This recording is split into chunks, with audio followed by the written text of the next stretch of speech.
दिख रहा है ये स्क्रीन दिख रहा है? हेलो। Yes sir. चलो भाई, किसी को डाउट? क्वेश्चंस बना लिया था इसके मॉड्यूल के? कहाँ तक हो गया था? आई थिंक ये फोर्थ तक हमने कर लिया था, यहाँ तक हो गया था ना। रिंग वाला दिया था मैंने, आ गया सबका? चलो भाई, रिंग वाला केस दिया था मैंने। रिंग का इलेक्ट्रिक फील्ड अगर निकालना हो, जैसे यहाँ पे इलेक्ट्रिक फील्ड नहीं, ग्रेविटेशनल फील्ड होगा। आई बात समझ में? इलेक्ट्रिक फील्ड होता था जब यहाँ पे चार्जेस होती थी, याद करो। हाँ सर। चार्जेस होती थी, क्या लिखते थे? इलेक्ट्रिक फील्ड इस पॉइंट पे। याद करो, सबका लिखवाया हूँ मैं। जनरल फॉर्मेट था कुछ, एक सेक्टर के कारण, बस वो याद रख लो। एक सेक्टर के कारण क्या होता था? Electric field. सेक्टर के कारण, मान लो सेक्टर एंगल थीटा कर रही है, यही बताया था मैंने। हाँ या ना? यहाँ तो नहीं है, मतलब यहाँ बता देता हूँ, ठीक है। बोलो भाई, बात आ रही है समझ में? कहाँ यार, ज्वाइन ही नहीं कर रहा सब, कहाँ पे हैं? क्लास क्लास नहीं करना है क्या सबको? दिन प्रतिदिन कम होते जा रहे हैं। बोलो भाई, क्लियर है? इसका क्या था? आंसर क्या था? मतलब एक्सप्रेशन क्या था फाइनल, याद है सबको? Twice k lambda by r sin theta. Twice k lambda by, अगर इसकी डिस्टेंस माने, रेडियस माने आर इस सेक्टर का, तो twice k lambda by are. और कुछ आता था साथ में, क्या आता था? Theta upon sine sine theta. sin theta. हाँ साइन थीटा अपॉन थीटा ना, हाँ सर। या थीटा अपॉन साइन थीटा? ऐसा प्रूफ कराया था ना मैंने। साइन थीटा अपॉन थीटा आता था, या कुछ और आता था? देखो यहाँ पे पाई भी यस हुआ, सर। 2 pi are. अरे कैसे याद रहेगा ये? साइन 90 कितना होता है? 1। साइन थीटा ही था। साइन थीटा अपॉन थीटा था ना ये, थीटा इन पाई में, सर पाई बाई नहीं 2। था। सिर्फ साइन थीटा था? सर वो थीटा मतलब वो इसका आधा लिया था। हाँ हाँ, हाफ एंगल, वही। साइन थीटा बाई 2 ऐसा था, sign theta by 2 upon sine theta ऐसा था ना। साइन थीटा बाई 2 हाँ अपॉन सर, थीटा बाई 2, ये था ना। ये थीटा बाय 2 नहीं था। अच्छा, ये हाफ एंगल लिया था तो थीटा डिफाइन किया था। तो यार पूरा अगर मैं ले लूं तो ये थीटा बाई 2 नहीं बन जाएगा? हाफ ही होगा ना। सर नीचे वो थीटा बाय 2 जो लिखा है वो वाला अच्छा अच्छा फैक्टर। अच्छा, ये नहीं था। अरे प्रूफ कर लेंगे ना, उसके लिए तो हमें पता है ना, इसका तो आंसर पता है ना, इसका क्या होगा। देखो कभी भी कंफ्यूजन होगा तो हम इसको, तो पता है इसका आंसर क्या होगा? 2 के लेमडा बाई आर, यही तो होगा अगर यहाँ पे चार्जेस हो। अच्छा। ठीक है। और ये कितना एंगल दे रखा है भाई? ये थीटा कितना होगा? हाफ एंगल लेंगे। हाफ एंगल लेंगे तो साइन कितना होगा यहाँ पे? हाफ एंगल लेंगे तो साइन थीटा, मतलब साइन पाई बाई 2। बोलो यही हो तो होगा। Yes sir. तो बस, यस सर। ठीक, क्लियर है? अरे आई बात समझ में? अच्छा हाँ, वो सॉरी, ये लेमडा को रखते थे यस ना। Sir. Lambda lambda sorry, lambda Q upon pi आ आता था, चाहे ऐसे याद करो चाहे ऐसे याद करो। वो इसीलिए पाई आता था, तो अब यहाँ पे पाई बाई 2 रखते तो अब जाता जाता। बहुत से बुक में ऐसे भी दिया रहता है, खैर हमें ऐसे याद है।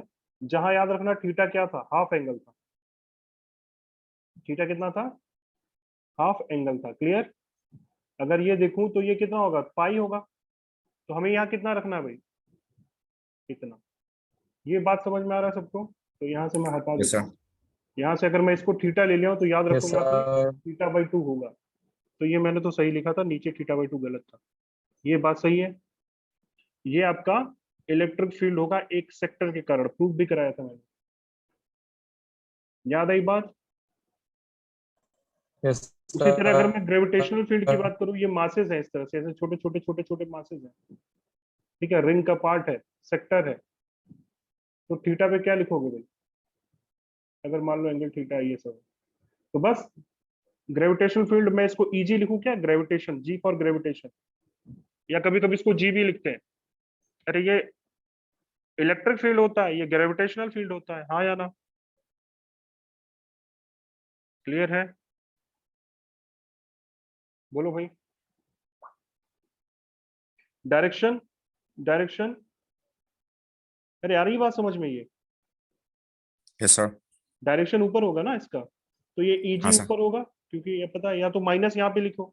तो चलो क्या लिखेंगे, माइनस के की जगह क्या लिखना चाहिए, जी लेमडा और बाई आर, आर दे रखा distance, into sine theta by 2 होता है यहाँ पे भी, बिल्कुल वही कम। कभी कभी यहाँ पे देखो बुक में देखिएगा तो लेमडा को यहाँ पे क्या रखेगा, मास पर यूनिट लेंथ, यहाँ पे लेंथ कितना है भाई, एम आर थीटा, लेंथ कितना है, तो इसीलिए मैं बोला था वो थीटा बाई 2 नीचे आ जाता है यार। ये लेंथ समझ में आया, ये लेंथ, ये आर्क लेंथ, यस सर। ये आर्क लेंथ होगा ना, तो कभी कभी ऐसे भी दिया जाता है, तो आप घबराना मत इधर। जी एम अपॉन कितना हो जाएगा भाई, आर थीटा, तो नीचे हो जाता था थीटा स्क्वायर, अगर ये थीटा थीटा स्क्वायर हो जाता था, और नीचे अगर ऊपर रखना चाहते हो तो यहाँ पे साइन थीटा बाई 2, और नीचे थीटा बाई 2, तो एक मल्टीप्लाई कराओ तो यहाँ पे मल्टीप्लाई करा देना 2 से डिवाइड कराओ, तो सीधे सीधे ये आंसर हो जाता है। देखो 2 को इधर लेके चला गया, ठीक है। कभी कभी इस फॉर्मेट में भी दिया रहता है, खैर आप ये याद रखो, क्योंकि इलेक्ट्रिक फील्ड वाला हम लोगों ने ऐसे प्रूव किया था, याद रहेगा ये कौन सा फील्ड है भाई, बोलो। मैं यहाँ पे बता देता हूँ, यार हेडिंग डाल लो, gravitational field on due to a sector, ठीक है, क्लियर, ताकि याद रहेगा। मैं यहाँ रिलेट भी कर देता हूँ, लिख लो, हेडिंग डाल के लिख लो, उसमें बस रिलेट करने आना चाहिए। मैं बना देता हूँ इसको, कि भाई अगर ऐसे था और यहाँ चार्जेस थी, देखो सब एकदम प्रूफ वैसे ही होगा जैसे प्रूफ किया था। कैसे प्रूफ किया था भाई, थीटा पे जाकर डी थीटा कटो और डीएम मास लिखोगे ना, अरे याद है इसको। अगर ये टोटल थीटा है और रेडियस आर है और charge lambda coulomb per metre दे रखा था, तो हम यहाँ पे इलेक्ट्रिक फील्ड की डायरेक्शन लिखते थे, क्या लिखते थे, 2k lambda by r into sine of theta, हाँ या ना,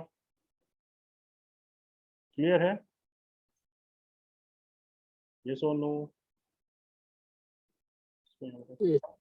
ठीक। और अगर मैं ग्रेविटेशन की बात करूं तो सेक्टर के कारण लिख लीजिएगा, क्योंकि आपको रिंग के कारण भी लिखना होगा सेंटर पे, तो आप बता लोगे। तो सेक्टर के कारण अगर ग्रेविटेशन फील्ड की बात करूं, सर थीटा ग्रेविटेशन बाई 2 होगा। थीटा बाई 2 क्या, अच्छा हाँ सॉरी, ये पूरा थीटा ना यहाँ पे हाफ एंगल लेता है, तो ग्रेविटेशनल फील्ड इंटेंसिटी या इंटेंसिटी ऑफ ग्रेविटेशनल फील्ड, वही बात है। ग्रेविटेशनल फील्ड इंटेंसिटी या इंटेंसिटी ऑफ ग्रेविटेशनल फील्ड इस पॉइंट पे कितना होगा, अगर ऐसा एक मास दे दिया जाए सेक्टर का इसका, ठीक, चलो चार्ज नहीं मास, तो इस तरह से डायरेक्शन में माइनस हो जाएगा, आपको पता हमेशा अट्रैक्शन फोर्स लगेगा, और ये मासेस है समझो, ठीक है। और आपको चाहिए इस सेक्टर का मास, अब सेक्टर का पता है तो यार कुछ का भी निकाल सकते हो, बोलो। अगर ये एंगल थीटा है, रेडियस आर है, और मासेस यहाँ पे, और मासेस को डिफाइन कर देता है मास पर यूनिट लेंथ, यूनिफॉर्म दे रखा है, बोलो। यहाँ पे इलेक्ट्रिक फील्ड, सॉरी इधर नहीं होगा, किधर होगा यार इलेक्ट्रिक फील्ड, इस पॉइंट पर, इस पॉइंट का नाम दे देता हूँ ओ, किधर होगा इलेक्ट्रिक फील्ड। डायरेक्शन लिखना चाहते हो तो भाई आप डायरेक्शन ऐसे दिखा दो, अगर डायरेक्ट लिखना चाहते हो यहाँ से तो आप माइनस साइन लगा देना बस, ग्रेविटेशनल वाला है तो जी, माइनस के की जगह क्या हो जाएगा भाई, के की जगह माइनस जी हो जाता है, और कुछ नहीं, बाई आर, और साइन इस एंगल का हाफ एंगल, ठीक है, हाँ या ना। या इसको अगर लिखना चाहो तो अभी मैंने बताया लेमडा को कैसे डिफाइन करेंगे भाई, मास इसका एम है, लेमडा क्या हो जाएगा, आर्क, ये आर्क कितना होगा, आर थीटा, थीटा को जहां किस में रखेंगे, रेडियन में है, बोलो आई बात समझ में। तो यहाँ से क्या हो यस जाएगा, sir. Minus g lambda upon, solve करोगे तो नीचे आर स्क्वायर आ जाएगा, Yes, और sir. साइन थीटा बाई 2, और यहाँ साइन थीटा बाई 2, क्लियर है, और ये मास हो जाएगा, सॉरी, ठीक है। सेक्टर के कारण याद रहेगा ये gravitational field, yes sir. Yes, sir. चलिए तो इस तरह से बना लीजिए इसको। और उसके बाद याद है इस तरह से क्वेश्चंस मैंने कराया था लास्ट क्लास में, तो मैंने कहा था प्रूफ करने के लिए, हालांकि ये दे दिया था आप लोगों को प्रूफ करने के लिए,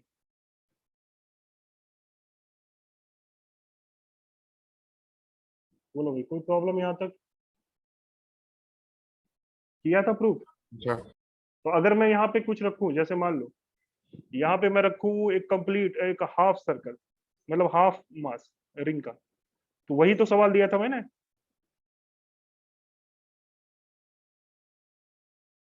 इसके कारण सेंटर पे कितना होगा भाई, डायरेक्ट लिखने आना चाहिए, डायरेक्शन ऊपर की तरफ, अदरवाइज आप प्रूफ करना चाहो तो तरीका बताया था, थीटा पे जाकर बोलो डी थीटा कट करते थे, याद है? प्रूफ करना चाहो तो ऐसे प्रूफ भी कर सकते हो, बट यार कितनी बार प्रूफ करोगे, वही चीजें बार बार दिखेंगी आपको आते हुए। ठीक हाँ है, सर। मीडियम हो जाएगा लेमडा, अगर इसका लेमडा दे रखा है लेमडा केजी पर मीटर मास, तो लेमडा इंटू डीएक्स।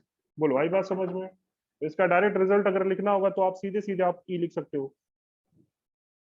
सिमेट्रिकल है ये भी बताया था मैंने, ये भी भूलना मत, सिमेट्रिकल लाइन के अलोंग आएगा ये कंपोनेंट, तो यार इसका वाई एक्सिस के अबाउट है तो कोई तोड़ना नहीं पड़ेगा, अदरवाइज ये वाला सिचुएशन याद है सबको, क्वार्टर रिंग, बोलो क्वार्टर रिंग हाँ सर। किसके अलोंग आएगा भाई, इलेक्ट्रिक फील्ड नेट, मतलब ग्रेविटेशनल फील्ड नेट, इस सिमेट्रिकल लाइन ऑफ सिमेट्री के अबाउट। बोलो वो तो इधर होगा, अगर डायरेक्शन इलेक्ट्रिक फील्ड होता तो इधर होता, और ग्रेविटेशन फील्ड है तो इधर होगा। बोलो बात समझ में आ रही है, क्लियर है, हाँ या ना? Yes sir. एक मिनट रुको जरा, कोई है।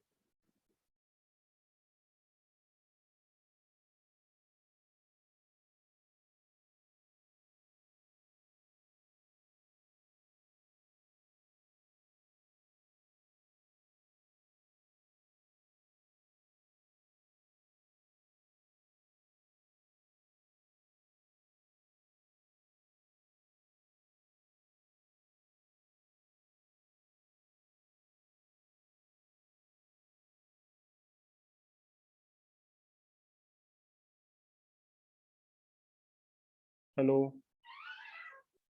Hello, Yes, sir. Yes clear है? सर। तो इसका डायरेक्शन इधर हो जाएगा, और क्या होगी वैल्यू उसकी, बोलो लेमडा, लेमडा केजी पर मीटर दे रखा है, तो डायरेक्शन इधर होगा, सीधे सीधे हम यहाँ पे लिख देंगे। और ये थीटा कंप्लीट होगा, थीटा 90 है तो हमें कितना लेना है, मतलब यार थीटा रेडियन में रखना चाहिए, बोलो कितना लेना होगा हमें, 45. 45। तो आप चाहे वो वाला फार्मूला लगाओ, सीधे सीधे आप सीधे सीधे ये फार्मूला लगा लो, माइनस तो डायरेक्शन दिखाई दिया ऑलरेडी, अगर नहीं दिखाते तो माइनस लेते, छोड़ो माइनस अब छोड़ सकते हैं, 2 times G lambda by r into sine of theta by 2, theta हमारा 90 है तो थीटा बाई 2 45 हो जाएगा, डायरेक्ट आप आंसर लिख सकते हैं। और अगर वेक्टर फॉर्म में लिखने के लिए बोलेगा तो आपको पता है कि ये एंगल 45 है, तो एक कंपोनेंट इधर हो जाएगा, एक कंपोनेंट इधर हो जाएगा, तो ई वेक्टर को हम लिख सकते हैं ई एक्स आई कैप, कभी कभी इस तरह से रिप्रेजेंटेशन यूज करने को मिल सकता है या दिया हो। बोलो भाई बात समझ में, क्लियर है? यहाँ पे क्या हो जाएगा भाई, 2 times G lambda by r yes sine, sir. यहाँ पे कितना हो जाएगा, पाई तो टोटल है थीटा, थीटा यहाँ पे कितना है पाई, तो हम क्या रखेंगे भाई, पाई बाई 2, तो सीधे सीधे ये आंसर हो जाएगा। याद रखना ये लाइन ऑफ सिमेट्री के अलोंग होता है, मतलब उसके परपेंडिकुलर, मतलब लाइन ऑफ सिमेट्री के अलोंग होता है, क्लियर है? ऐसा मत समझिए ये अगर यहाँ पे चार्ज होता तो ये इधर होता, पॉजिटिव होता चार्ज इधर होता, निगेटिव होता तो इधर होता। बोलो क्लियर, यस और नो? अरे हाँ या ना? Yes sir. ठीक है, ये बात समझ में आ रहा है सबको? तो ग्रेविटेशनल फील्ड अगर निकालना हो तो हम इस तरह से निकाल लेंगे कहीं भी, तो एक्सप्रेशन पूरा वही है, मैं प्रूफ बार बार नहीं कराऊंगा क्योंकि चीजें वही है, क्लियर है? बोलो भाई, Yes, sir. चलो आगे बढ़ा जाए। Yes, sir. तो कभी कभी ऐसे भी आ सकता है, देखो एक सवाल अगर मैं बनाना चाहूँ इसे पे कई तरह के बना सकता हूँ सवाल, देखो यहाँ पे एक छोटा सा सवाल देखो इस पे बेस्ड, अगर आपको समझ में आता है तो ये बात बिल्कुल समझ में आनी भी चाहिए। एक यहाँ से मैंने क्या किया, एक हाफ सर्कुलर रिंग बना दिया, रिंग है, ये क्वेश्चन है ठीक, और एक छोटा सा मैंने और एक रिंग ले लिया, ऐसा समझो, ऐसे मतलब ये एक रिंग है मैं दिखा रहा हूँ पतला सा, इसको मासेस दिखाने पड़ेंगे ना, M1 M2 के टर्म में दिखे तो लेमडा को डिफाइन कर सकते हो ना, लेमडा को M1 M2 के टर्म में रख देना, ठीक है, क्लियर? अब मैंने कहा यहाँ पे एक मास नहीं है, देखो यहां से मैंने दोनों मासेस को अलग कर दिया, अब वो ऐसे ही सवाल बनेगा, एक मास ये हो गया मतलब दो तरह के मास हैं, ठीक है। और एक मास ये हो गया, बात समझ में आ रही है, ये रिंग है, दोनों अलग अलग मास हैं। इस वाले का टोटल वेट m1 kg है, इस वाले का टोटल वेट m2 kg है, ठीक है। बोलो भाई, हमको इस पॉइंट पर नेट ग्रेविटेशनल फील्ड लिखना है। फाइंड, ऐसे लिख लो, नेट ग्रेविटेशनल फील्ड मतलब ग्रेविटेशनल फील्ड एट पॉइंट, मतलब एट द सेंटर, सिंपल सी बात है। इसके सेंटर पे ग्रेविटेशन फील्ड क्या होगा?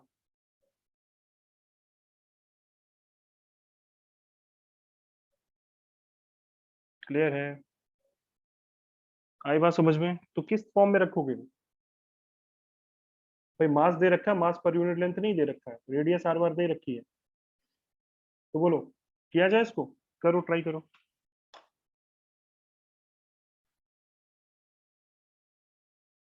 Yes, sir.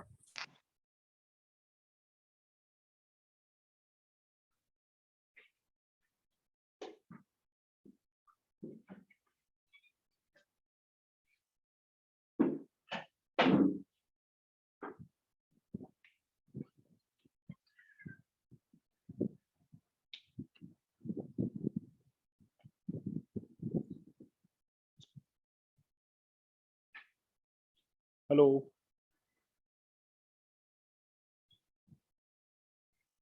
Hello, Yes, sir. हो रहा है सबसे? क्या होगा भाई, कैसे करेंगे इसको? अब लाइन ऑफ सिमेट्री के अबाउट लेना पड़ेगा आपको। देखो, इसका लाइन ऑफ सिमेट्री ये होगा, इसका लाइन ऑफ सिमेट्री ये होगा, हाँ या ना? ठीक है, चलो भाई, किधर होगा? दोनों पॉजिटिव चार्ज है, मतलब दोनों अट्रैक्ट करेंगे, तो यार इसका तो इधर हो जाएगा। बोलो, इसका इलेक्ट्रिक फील्ड क्या मान लें? E1 EG1 एक्चुअली लिखते हैं, बट बात समझना, यहीं पे E1 भी लिख दो तो समझना ग्रेविटेशनल फील्ड है। और इसको क्या मान लोगे? E2, सीधे सीधे लिख लो, ग्रेविटेशनल फील्ड है तो यार EG1 मतलब समझ में आता है। इंटेंसिटी ऑफ पूछा हुआ है ग्रेविटेशनल फील्ड, इंटेंसिटी बोलो या ग्रेविटेशनल फील्ड बोलो एक ही बात है। इंटेंसिटी मतलब कितना तेज, कितना, उसका मेजरमेंट बोलता है, इंटेंसिटी ऑफ ग्रेविटेशनल फील्ड। बोलो क्या करेंगे भाई? दोनों वेक्टर सिमेट्री, दोनों 90 डिग्री पे हैं, E1 E2 निकाल के क्या करना चाहिए मुझे भाई? इन दोनों का रिजल्टेंट ले लो, सीधे ऊपर ही आएगा। बोल सकते हैं, ऐसे नहीं बोल सकते ना। नहीं बोल रिजल्टेंट सकते। किस डायरेक्शन में जाएगा, ये वैल्यू सेम थोड़ी है। तो एक छोटा वेक्टर एक बड़ा वेक्टर बना लीजिए अपने अकॉर्डिंग। ठीक है, अगर M2 मास बड़ा है तो ये बड़ा हो जाएगा E2। खैर, दोनों असिमेट्रिक होंगे, मुझे लिखने आना चाहिए बस, कैसे लिखेंगे बताओ? E1 क्या लिखेंगे बोलो? पहले Twice तो the lambda पहले divided तो by r. हाँ, पहले तो ग्रेविटेशन फील्ड की इंटेंसिटी m के टर्म्स में लिख लो, क्योंकि मास दिया हुआ है। तो मास क्या लिखेंगे? बोलो क्या लिखेंगे m के टर्म्स में? G M M1 divided by minus, pi r. हाँ, Pi जी r by 2. हाँ जी एम, और नीचे क्या था भाई? यहाँ पे होगा साइन थीटा बाई 2। और यहाँ क्या बन रहा था, अगर आप ध्यान से देखो तो यहाँ भी साइन थीटा बाई 2, और यहाँ पे आर स्क्वायर, हाँ या ना? नहीं तो फिर आप इससे निकाल के देख लो, वही तो कर रहे हैं हम लोग। G M, sorry G lambda, याद करो, टू कितना आ रहा था? 2g लेमडा बाई आर, ठीक है, इनटू साइन थीटा बाई 2। अब रख के यहाँ पे जी लेमडा की वैल्यू रख के देखो। अब यहाँ पे मास M1 M2 लिखना पड़ेगा आपको, ये फॉर्मेट आ रहा है यहाँ पे, सारी साइन नहीं आएगा यहाँ पे, सिर्फ थीटा बाई 2 होगा ना। बोलो आ रहा है बात समझ में? हाँ या ना? लिख लोगे इसको? E1 लिख लो, E2 लिख लो, और दोनों का क्या कर लें? सर एक पाई भी आएगा ना नीचे। नीचे पाई, पाई पाई पाई, अच्छा ये तो रहेगा ना थीटा, तो वो तो बोल रहा हूँ मैं ना। थीटा रेडियन में जब भी अकेला रहता है, थीटा थीटा रेडियन में रहता है, रेडियन के टर्म में लिखोगे तो वो तो पाई आएगा ही आएगा ना। अरे ये यस सर। इसमें पाई बोल रहे हो क्या तुम? सर हाँ सर ठीक है। अरे ये थीटा वही तो है यार, तो पाई कम, अरे मैंने इन जनरल आर थीटा माना था ना, वो अगर आप थीटा को पाई के टर्म्स में रखोगे यस तो सर। ये नॉर्मल मतलब बोला कि इस तरह से दिखाया जाता है। खैर आप ये याद रखते हो तब भी आ जाएगा आपका। अलग नहीं है, मैं ये दिखाना चाह रहा हूँ कि दोनों फार्मूले अलग नहीं है, ये बस बताना चाह रहा हूँ, है एक ही बात। कभी बुक में ऐसा दिख जाए तो आप ऐसे कंफ्यूज मत हो जाना, सर नहीं ये बताया था, है इसको डेराइव किया मास, मास के टर्म्स में। बोलो सीधे सीधे रखा जाए, इवन इवन क्या रखेंगे बोलो, लिख देता हूँ value, G M upon distance तो आर ई स्क्वायर है और एम वन होगा, बोलो हाँ या ना, इंटू साइन थीटा, इसका थीटा कितना होगा भाई, बोलो इसका थीटा ये लेंगे 90 है, तो क्या लिखा जाए साइन थीटा कितना है पाई बाई टू, तो ये कितना हो जाएगा पाई बाई फोर, बोलो नीचे कितना हो जाएगा पाई बाई एट, अरे थीटा हाफ था ना ये, बोलो भाई इसका थीटा पाई बाई टू है तो उसका हाफ पाई बाई फोर होगा, और नीचे ऑलरेडी टू है तो पाई बाई एट, बोलो आई बात समझ में, अरे आ रहा नहीं आ रहा ये, Yes, sir. 2.4. G M two Yes, sir.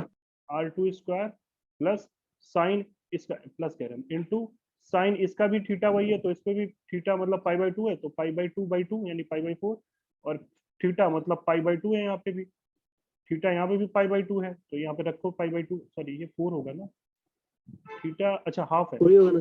Sorry ठीक है, हम हाफ एंगल लेते हैं ना इसमें, ठीक है तो सही है, तो यहाँ पे भी पाई बाई एट हो जाएगा। बोलो दोनों को सॉल्व कर लोगे, क्या करना है ई नेट, ई नेट देखो दोनों 90 डिग्री पे है कि नहीं है, मैग्नीट्यूड हमसे पूछा था तो मैग्नीट्यूड निकाल लेंगे। बोलो आई बात समझ में,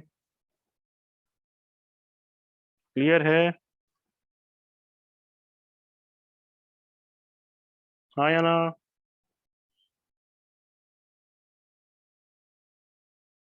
बोलो भाई, तो ये Yes, रिंग, sir. तो रिंग के कारण लिखना होगा, हाफ रिंग के कारण, पूरे रिंग के कारण क्या होगा ग्रेविटेशनल फील्ड, सोचो टोटल मास है, सेंटर पे आप सीधे सीधे बता सकते हो, रिंग है ऑफ मास एम, यहाँ करता हूँ मैं, एक मिनट देखो यहाँ पे रिंग है, ये समझ में आया पीछे क्वेश्चन, रिंग है ऑफ मास एम, समझ में आई बात।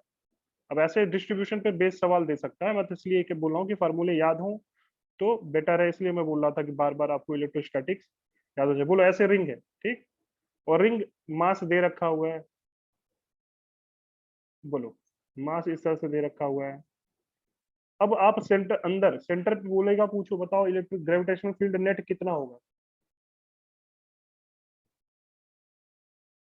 बोलो आई बात समझ में, लेमडा दे रखा है, मतलब लेमडा केजी पर मीटर इसका जो है मास है, डिस्ट्रीब्यूशन है, सिमेट्रिक है, यूनिफॉर्म है, कुछ दे नहीं रखा है, यूनिफॉर्म है, यूनिफॉर्म रिंग है, बोलो आई बात समझ में। Yes, sir. अंदर सेंटर पे देखना समझना, अंदर सेंटर पे बोलो क्या होना चाहिए ग्रेविटेशनल फील्ड, देखो ग्रेविटेशन फील्ड को कभी जी वेक्टर दिखाएगा, कभी ई वेक्टर दिखाएगा, कभी ई जी दिखाएगा, आप समझना एक ही बात है, ये इंटेंसिटी ऑफ ग्रेविटेशन फील्ड वही बात है, एक ही है, ये भी एक ही बात है, ये भी एक बात है, बोलो क्या लिखेंगे भाई, Zero. ऑब्वियस ही बात है जीरो होगा, वही लॉजिक, सब तरफ से खींचेगा, छोटा छोटा मान लो यार, हर जगह पे एलिमेंट आप लेके चेक कर सकते हो, मान लो यहाँ एलिमेंट मान लिया, सबकी डिस्टेंस बराबर है, खींचेगा अपनी तरफ, ग्रेविटेशनल पुल पुल करेगा, ये भी पुल करेगा, तो नेट अगर देखो ये 3D निकलेगा ना, मतलब 2D में होगा ना, और ये इस पर नेट फोर्स कितना हो जाएगा, एफ नेट क्या हो जाएगा, सॉरी जी नेट क्या हो जाएगा, सिमिलरली एफ नेट भी जीरो हो जाएगा, बोलो जीरो होगा, हाँ या ना, Yes, sir. और सेंटर के किसी इस पॉइंट पर जीरो होगा क्या, मान लो कोई ये पॉइंट है पी पॉइंट,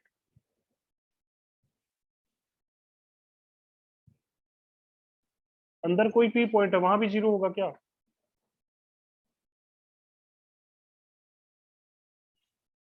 No, sir. यहाँ पे जीरो होगा,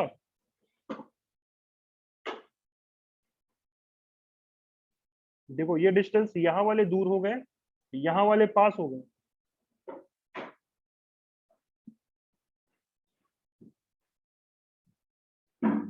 अच्छा मैं एक क्वेश्चन ये कर रहा हूँ, नहीं होगा। इस स्फीयर है, समझो स्फीयर है, क्वेश्चन यहाँ पे समझो, यहाँ पे स्फीयर है, स्फीयर का केस अगर मैं ले लिया, मान लो स्फीयर, स्फीयर यहाँ पे हमने ले लिया, स्फीयर समझ में आ रही है बात, स्फीयर हमने ले लिया, क्या ले लिया, ऐसे दिखाने का मतलब अंदर पूरा भरा हुआ स्फीयर है, ठीक है, ऑफ रेडियस आर,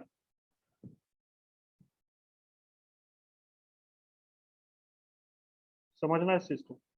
और अगर मैं सेंटर पे बोलूं मास वास दे रखा है, समझो ऐसे कि स्फेरिकल सेल है, तो यार ये कुछ इसका मास वास होगा कि नहीं होगा इसका? बोलो, आ रही बात समझ में?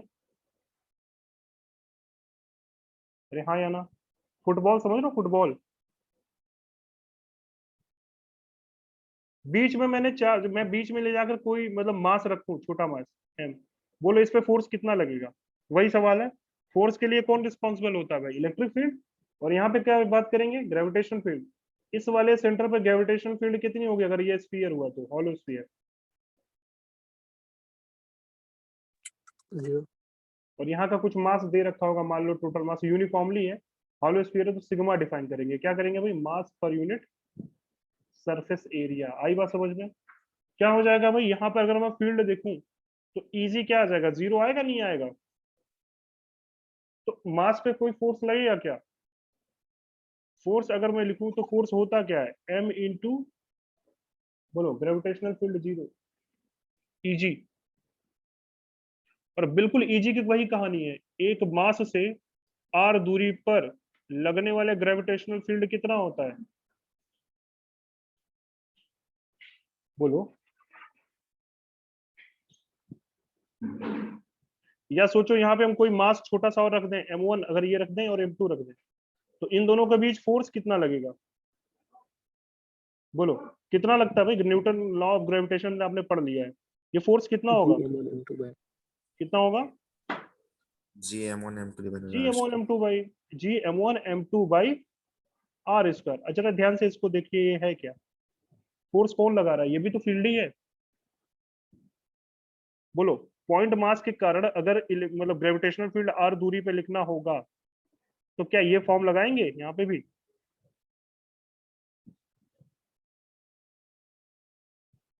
बोलो, यही तो है। यहाँ पे फोर्स Yes. कौन लगा रहा है भाई? यहाँ पे m2 पे फोर्स लिखना पड़ेगा। वहां पे फोर्स लिखते थे यार चार्ज इंटू Q2, समझ लो E1 के कारण इलेक्ट्रिक फील्ड। यहाँ पे ग्रेविटेशन में फोर्स लिखेंगे m2 इंटू ई, ग्रेविटेशनल फील्ड किसके कारण? वन के कारण। और कभी कभी इसी को सीधे सीधे जी भी लिख देते हैं, ठीक है? और जी इसलिए नाम देते हैं क्योंकि अर्थ सरफेस होता है, लेकिन ऐसे भी दे सकते हैं। खैर जीवन, यहाँ पे जीवन भी बोल सकते हो, कोई दिक्कत नहीं है। खैर हमें ई जी रखना है, ठीक? आई बात समझ में, ताकि रिलेट कर पाओ। अरे आई बात समझ में। तो सिमिलरली अगर मुझे यहाँ पे फोर्स देखना है भाई, तो फोर्स हम क्या लिखेंगे? मास इनटू इलेक्ट्रिक फील्ड, वहां पे ग्रेविटेशन इलेक्ट्रिक फील्ड, तो ये तो जीरो है भाई, ये तो जीरो है, इसलिए फोर्स जीरो। अच्छा, अंदर किसी पॉइंट पर, अंदर और किसी पॉइंट पर मैं बोलूं पी पॉइंट पर, क्यू पॉइंट पर, अगर मैं ये चार्ज रख दूं आर पॉइंट पर, एस पॉइंट पर, क्या हो जाएगा भाई? फोर्स कैसा होगा? फोर्स लगेगा नहीं लगेगा? लगेगा. पक्का लगेगा। देखो यहाँ फोर्स 2D है, लेकिन यहाँ पे हम बोल नहीं सकते इस पे फोर्स लगेगा, मतलब यहाँ पे जीरो नहीं है, समझना यहाँ पे बात। लेकिन अगर ये 3D होता ना, और 3D में थोड़ा फील करना टफ होता है। देखो पूरा 3D स्पेस है, तो इधर भी खींच रहा होगा, इधर भी खींच रहा होगा, इधर भी खींच रहा होगा, इधर भी खींच रहा होगा, छोटे वेक्टर से खींच रहा होगा, लेकिन ओवरऑल एक पॉइंट पर तीनों डायमेंशन में वेक्टर्स हैं, तो नेट कितना होगा? यहाँ प्लेन में है, यहाँ तीनों डायमेंशन में है, ये 3D में फोर्सेस हैं, तो यहाँ पे कितना हो जाएगा भाई? F net. हर पॉइंट पे, ईच एंड एवरी पॉइंट पे नेट फोर्स 0. जीरो होगा। और इसी को बोलते हैं शेल थ्योरम, जो ग्रेविटेशन में बोलते हैं, इसी को बोलते हैं shell theorem, Newton shell theorem. आपको समझ में आना चाहिए, ऐसा कोई बात नहीं है जो हम जानते नहीं है, नाम अलग है भले, ठीक है, लेकिन आपको लॉजिक देखो, लॉजिक तो यार पीछे से ही आ रहा है ना। इसी को बोलते हैं ग्रेविटेशन में न्यूटन सेल थ्योरम, कहीं बुक में देखोगे आप, ठीक है? अरे लॉजिक समझ में आया? 3 डायमेंशनल है, इसलिए नेट फोर्स क्या है इस पर? 0. जीरो है। क्लियर है? आई बात समझ में? चलो Yes, sir. क्लियर है, तो इसको नोट कर लेना, ये हॉलो स्फीयर है, मतलब स्फीयर है, ठीक? क्लियर है? Yes, sir. ये डाल देना, तो ये वाला जो वहाँ पे है। अच्छा अच्छा। ठीक है, ये बात समझ में आया? सर वो रिंग में इसमें कैलकुलेट कर सकते हैं क्या वो अंडर वाला? तो यहाँ से आपको कैलकुलेट करना थोड़ा टफ होगा, ठीक है? उसमें आपको काफी इंटीग्रेशन करना पड़ेगा। अभी इससे तुम यहाँ पे रिंग मानोगे, ठीक है? या फिर Yes. अगर ये सॉलिड होता तो बहुत आसानी से कैलकुलेट करते भाई, वो गॉस फॉर्म लगा देते, इसके अंदर जितना मास बंद हो सीधे सीधे निकल Yes, sir. जाता, इसके अंदर जितना मास बंद हो, लेकिन इस पर टफ इसलिए हो जाएगा, आप यहाँ से थीटा पे जाइएगा, मतलब थोड़ा अगर सरफेस पे होता है मतलब निकाल नहीं पाएंगे, बहुत टेढ़ी कील है। ठीक है, इसके लिए कोई दूसरा जुगाड़ करना पड़ेगा जो कि इतना तामझाम नहीं करना, बट ये समझो कि फोर्स जीरो नहीं होगा, पूछेगा भी नहीं, एनालिसिस करवा सकता है कि फोर्स जीरो होगा कि नहीं, इतना फोर्स कितना होगा ये निकालना बहुत टफ है। आई बात समझ में, क्लियर है? Yes, sir. चलो भाई, हम लोग कहाँ थे, थोड़ा आगे बढ़ते हैं। तो हमें रिंग का क्लियर हो गया ना सबको, रिंग का और पॉइंट चार्ज का क्लियर हो गया। देखो पॉइंट चार्ज के कारण यहाँ पे ऐसे बना लो यार, ताकि याद रहेगा, पॉइंट मास है, इसके कारण इलेक्ट्रिक फील्ड अगर मुझे लिखना हो, सॉरी ग्रेविटेशनल फील्ड लिखना हो तो ईजी, डायरेक्शन बोलो जरा, चार्ज अपनी तरफ खींचेगा ना, ये ईजी की डायरेक्शन, वैल्यू बोलिए जी एम अपॉन, और वो माइनस साइन आता है, डायरेक्शन ऑलरेडी हम दिखा दिए तो माइनस साइन नहीं लिखेंगे, अदरवाइज अगर इलेक्ट्रिक फील्ड इधर मानते तो बस माइनस साइन इसलिए लगाते ताकि ये डायरेक्शन उलट जाए, बस यही समझो करो लॉजिक। माइनस साइन क्यों आता है भाई के की जगह पे? इलेक्ट्रिक फील्ड अगर ये चार्ज होता तो इलेक्ट्रिक फील्ड किधर लगाता है, इधर, पॉजिटिव चार्ज है ना, लेकिन ग्रेविटेशनल फील्ड है वो सो अट्रैक्ट करेगी ना, तो आप डायरेक्शन लो या ना लो, मतलब डायरेक्शन दिखा दो, यहाँ पे माइनस लो या ना लो। आई बात समझ में? डिस्टेंस मान लीजिए आर है तो सीधे सीधे कितना लिख देंगे, हाँ या ना?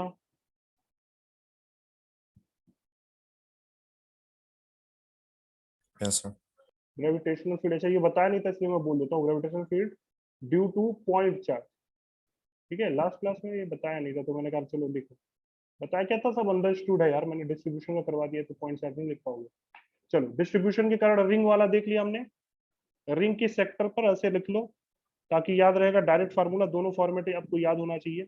अगर ये लेमडा केजी पर मीटर दे रखा है तो याद रखना, अगर ये एंगल टोटल थीटा है तो हमें क्या लिख लेंगे, हमेशा लाइन ऑफ सिमेट्री के अलॉन्ग आता है, ये याद रखिएगा बात, अदरवाइज आपको फिर ये चीजें याद होनी चाहिए। और अगर आप ऐसे लिख रहे हो, इधर लिख रहे हो तो डायरेक्शन आपने दिखा दिया तो माइनस साइन लेने की जरूरत नहीं है, और ये होता है 2g लेमडा, फिर क्या होता है भाई, आर डिस्टेंस है तो आर स्क्वायर, आर आर होता है, आर स्क्वायर होता है, आर होता है यहाँ पे, और ये क्या होता है साइन थीटा बाई 2। अगर इसको मास के टर्म्स में लिखोगे तो लेमडा डिफाइन करेगा कुछ, मास पर यूनिट लेंथ, यानी मास पर यूनिट लेंथ कितना हो जाएगा इस आर्क का लेंथ, इसी पे तो मास है, आर थीटा दिखा दोगे। और अगर इसको लिखना चाहो, अच्छा माइनस, माइनस समझ में आया, माइनस क्यों लिया मैंने, अगर माइनस माइनस दिखा रहा हूँ तो आप समझिएगा बस, ताकि जो भी डायरेक्शन होता है इलेक्ट्रिक फील्ड का उसके अपोजिट डायरेक्शन में। ठीक, क्लियर? तो इसको इस तरह से भी लिखा जा सकता है एक फॉर्मेट, मास के टर्म में माइनस, बोलो जी एम, या इसको 2 ऊपर ही रहने दो, नीचे मत ले जाओ, नीचे आर थीटा भी आता, और यहाँ पे आएगा भाई sine theta by 2 upon theta, where theta is half angle, where theta is half angle. आई बात समझ में? या तो यहाँ से थीटा को, यहाँ से 2 को हटाइए, यहाँ लेके चले जाइए तो थोड़ा साफ साफ दिखता है। बोलो, अरे साइन थीटा इससे ऐसे क्यों दिखता है, लॉजिक समझो, अगर मैं लिमिट लगाऊं और थीटा को बहुत छोटा करूं, क्या ये पॉइंट चार्ज में तब्दील हो जाएगा? इसलिए मैं बोल रहा हूं, इसको याद रखना। बोलो, आई बात समझ में? अगर मैं लिमिट लगाऊं, limit theta tends to zero easy, बोलो क्या ये पॉइंट चार्ज में तब्दील हो जाएगा भाई? थीटा जीरो होते होते होते ये दोनों चिपक के क्या हो जाएंगे, एक पॉइंट चार्ज, मतलब एक पॉइंट मास। एक पॉइंट मास के कारण आर दूरी पर कितना होता है, अभी ऊपर लिखा हुआ हूँ, ऊपर GM लिखा हुआ हूँ, divided by कितना होता है भाई? जब थीटा ऐसो करोगे तो ये देखो लिमिट क्या बन जाएगा,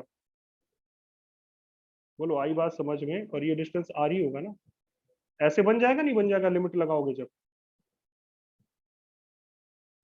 Yes, sir. Theta tends to zero, तो यार पॉइंट चार्ज की तरह ये काम करेगा, और पॉइंट चार्ज का मास एम हो जाएगा, ये टोटल मास सिकुड़ के वहां पे पॉइंट पे कंसेंट्रेट हो जाएंगे। और आप जब लगाइएगा क्या लिमिट, तो लिमिट में ये कांस्टेंट है, ये थीटा टेंड्स टू जीरो, और आपको पता है कि साइन थीटा बाई 2 मतलब साइन थीटा, ये वैल्यू होती है किसके बराबर, बोलो, अरे sine theta upon theta, limit theta tends one. To 1 के बराबर होती है ना, तो वही चीज यूज कर लिया लिमिट, तो आपको समझ में आना चाहिए, कभी ऐसे भी यूज करके दे देता है, तो इसीलिए मैं इस फॉर्मेट में लिखा हूँ। बाकी समझ में आई बात? तो भाई जो बढ़ा है समझा है बिल्कुल सही है, क्योंकि अगर मैं इसको लॉजिकली अगर इसको मोड़ के एक जगह रखूँ तो ये पॉइंट चार की तरह ट्रीट ही करेगा, और पॉइंट चार्ज के कारण फार्मूला ये आना चाहिए, जहां आर डिस्टेंस होता है यहाँ पे मोड़ोगे तो डिस्टेंस आर जगह कैपिटल आर होगा, बस और कुछ नहीं। ठीक है भाई, तो ये सीधे सीधे पॉइंट चार्ज वाला फार्मूला बन जाएगा, और बात भी समझ में आता है भाई। पॉइंट चार्ज करना, पॉइंट मास की तरह फार्मूला बन जाएगा। अरे क्लियर है सबको? सर आगे क्वेश्चन में sine pi by 4 pi bye कैसे होगा? क्या कह रहे हो, आवाज नहीं साफ आ रही है तुम्हारी, बोलो फिर से। आगे क्वेश्चन में sine pi by 4 by pi by 8। पीछे वाले क्वेश्चन में? हाँ। अच्छा, गलती कर दिया कैलकुलेशन में क्या? अरे देख लेना, उसको कर लेना। इस वाले में, आगे में यही वाला पाई ना? By 4 pi by 4। अरे ये यहाँ पे थीटा हाँ। बाई टू था ना यार, रुको गलती नहीं हुआ, यहाँ पे थीटा बाई टू था ना। और हमने देखो दो मासेस लिए, इसका मास के लिए थीटा कितना होगा टोटल? पाई बाई टू होगा, और हमें आधा चाहिए थीटा, ये थीटा हाफ है, ये टोटल। अब इसको कुछ अलग से दिखा लो यार, फाई से दिखा लो, ऐसा समझो। फाई थीटा बाई टू, अगर तुमको कंफ्यूजन हो रहा है तो इसको साइन फाई अपॉन फाई कर लो, where phi is theta by two, ऐसा समझो, तब गलती नहीं करोगे। ठीक है, अगर मन करे तो ऐसे लिख लो। अरे हाँ या ना? और साइन फाई मतलब ना ऊपर क्या साइन फाई? हाँ मतलब ये यहाँ पे डायरेक्टली। जो भी थीटा, जैसे देखो अभी हमने बताया यार ये चीज, अब मैं यहाँ पे करवा ही देता हूँ यार, तुम लोगों को कंफ्यूजन होगा अदरवाइज। अगर मैं ये टोटल थीटा थीटा डिफाइन करता हूँ तो यहाँ आधा आता है, आधे आता है, आधा आता है। तो अगर मैं आधे को मैं डिफाइन कर दूं, let phi is equal to theta by two. अब थीटा जो भी दिया हो फाई हमें निकालना पड़ेगा, तो फाई थीटा बाई टू है, तो इसको बस फाई रख लो और कुछ नहीं। मन करे तो इसको फाई लिख लीजिए, सीधे सीधे। बोलो आई बात समझ में? अदरवाइज याद रख रहे हो, देखो ऊपर थीटा मैंने हाफ एंगल लिख भी दिया था, अगर हाँ याद रख रहे हो ऐसे तो ऐसे रख लो। अब याद रखना फाई क्या है, थीटा बाई टू है, बस वही चीज है यार, कोई दिक्कत नहीं है, कंफ्यूजन क्रिएट नहीं करना है। आई बात समझ में? अरे हाँ या ना? अब क्लियर है सबको?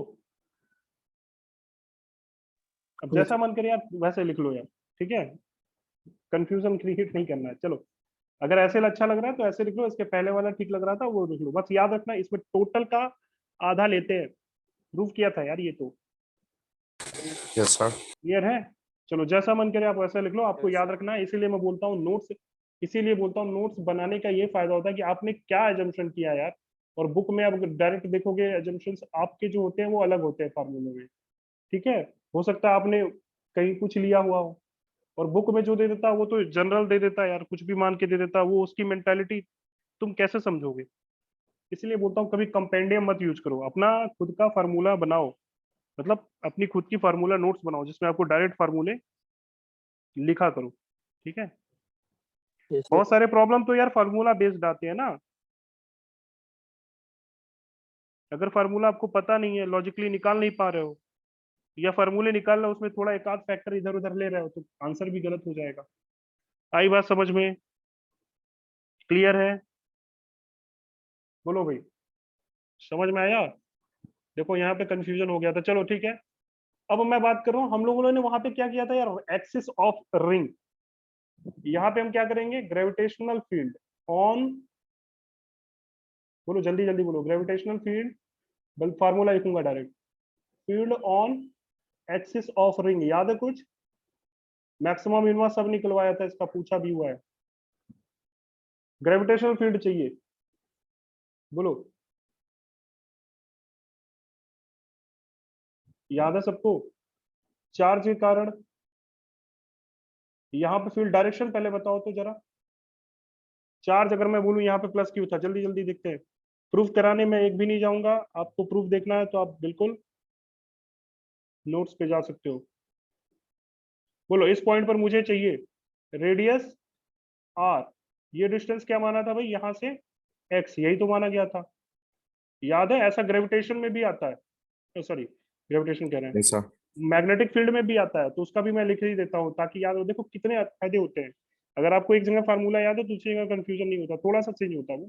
खैर यहाँ पे अगर इलेक्ट्रिक फील्ड की बात करूँ तो क्या लिखते थे भाई, यहाँ पे चार्ज क्या रहता था, charge PQ capital, X divided by यहाँ से सीधे सीधे बोलते थे। अब देखो सीधे सीधे बोला जाता था, क्या होता था, के टाइम्स, KQX। हाँ k q times x upon, बोलो r square R plus square x square पे पावर 3/2, ये आपका इलेक्ट्रिक फील्ड होता था इस पॉइंट पर। इस पॉइंट को अगर पी मानो तो बोलो आई बात समझ में। और इधर पॉइंट अगर क्यू है तो इलेक्ट्रिक फील्ड की डायरेक्शन इसमें अपोजिट होती थी और वैल्यू सेम होता था।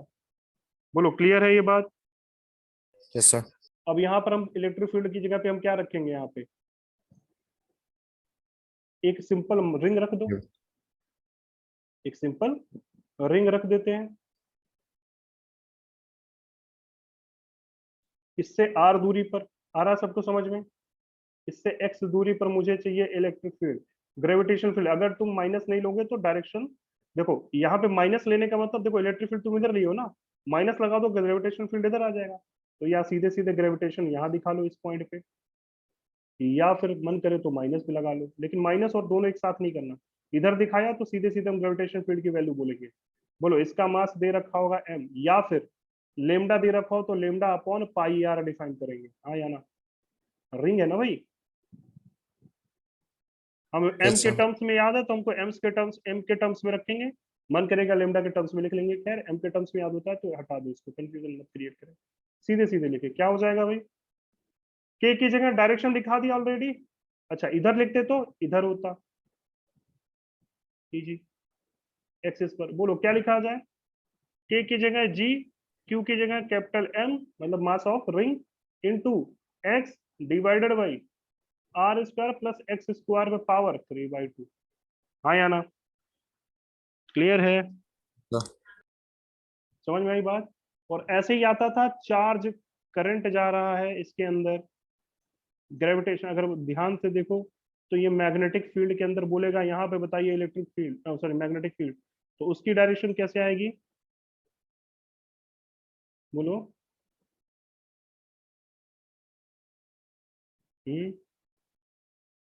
इधर आते ना, Inside Z.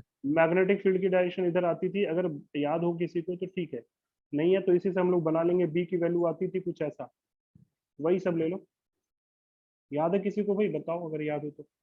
ऐसा एक केस मैंने लिया भी था, क्या कहाँ पर लिया था भाई, एक रिंग है उसमें करंट आई, वहां पे करंट आई के कारण फोर्स लगता है, क्या लिखते थे, 2, बोलो। Mu naught I.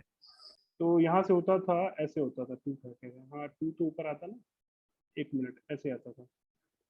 यहाँ पे के की जगह वहां पे हो जाएगा म्यू नॉट, यहाँ आई आर स्क्वायर आता था, ऊपर फंक्शन एक्स का नहीं रहता था, और नीचे 2 टाइम्स, बोलो r square plus x square पे पावर 3/2, ये होता था वैल्यू। क्लियर है, डायरेक्शन मैंने दिखा दिया मैग्नेटिक फील्ड का। और इधर से देखोगे इलेक्ट्रिक फील्ड की वैल्यू पलटती है लेकिन मैग्नेटिक फील्ड की डायरेक्शन एक ही रहती है। और निकालने का तरीका कर्ल करोगे फिंगर तो आपको दिख जाएगा, ठीक है।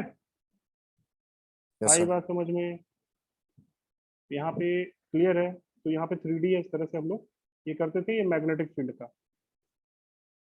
ये समझ में आई बात, ये बात हम ये पढ़ रहे हैं भाई यहाँ तक। क्लियर है, अब इस पे बेस्ड सवाल आ जाए तो कर लोगे, बोलो यार। Yes, sir. कि मैक्सिमम वैल्यू मिनिमम वैल्यू और ग्राफ पूछ ले, बना लोगे Yes, तो sir. भाई इसका ग्राफ ड्रा करो, इसका ग्राफ ड्रा करो, इसका कर ही लिया था हम लोग को, मन करे तो इसका भी करना। यहाँ पे एक्स का फंक्शन नहीं आता, समझो सिंपल सी बात। यहाँ हम ग्रेविटेशनल फील्ड वर्सेस आर का ग्राफ बनाओ जल्दी से, क्या होगा भाई, बनाओ इसका, हमारा काम यही पढ़ रहे हैं हम लोग। और ये आपका मैग्नेटिक फील्ड का है, ठीक है। अरे यार ये बात समझ में Yes. आएगा ना भाई, एक्सेस ऑफ रिंग के कारण इतना आता है। और आपको पता है कि रिंग के सेंटर पे कितना आता है, तो एक्स की वैल्यू 0 रख लो, याद है कुछ। रिंग के सेंटर पे मैग्नेटिक फील्ड करंट आई के कारण, इसमें एक्स की वैल्यू 0 डालो तो mu not I upon 2r आता है, देख लो भाई करके।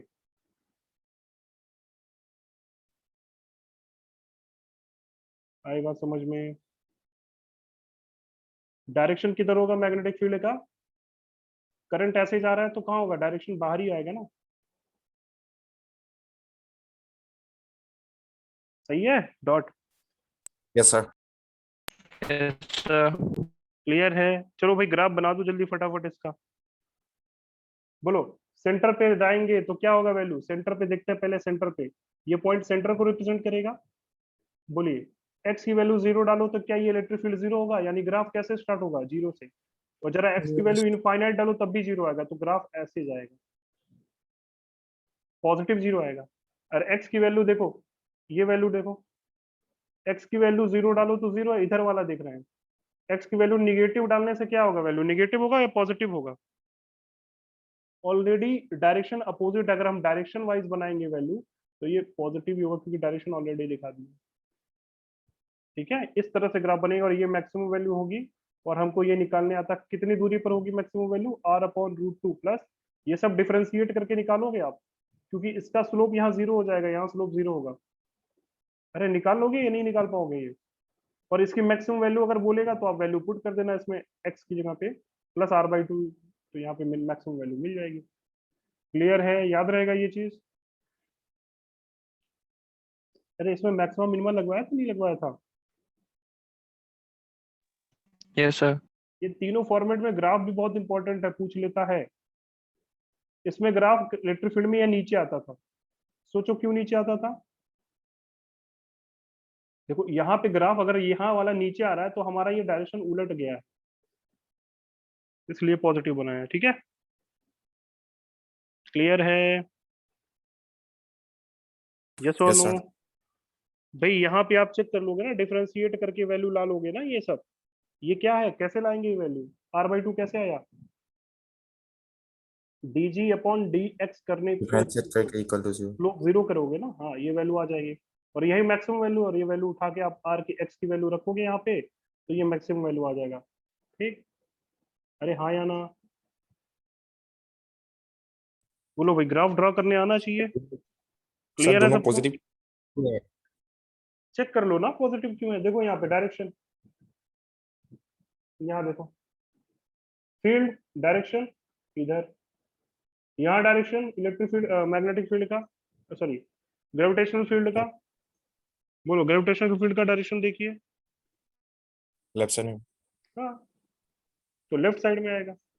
और ये वैल्यू कैसी है, ये पॉजिटिव है, ये कितना निगेटिव पे, फील्ड पॉजिटिव की तरफ आ रहा है। तो ग्राफ अगर ये बनाते थे, याद करो इसका ग्राफ ऐसे आता था,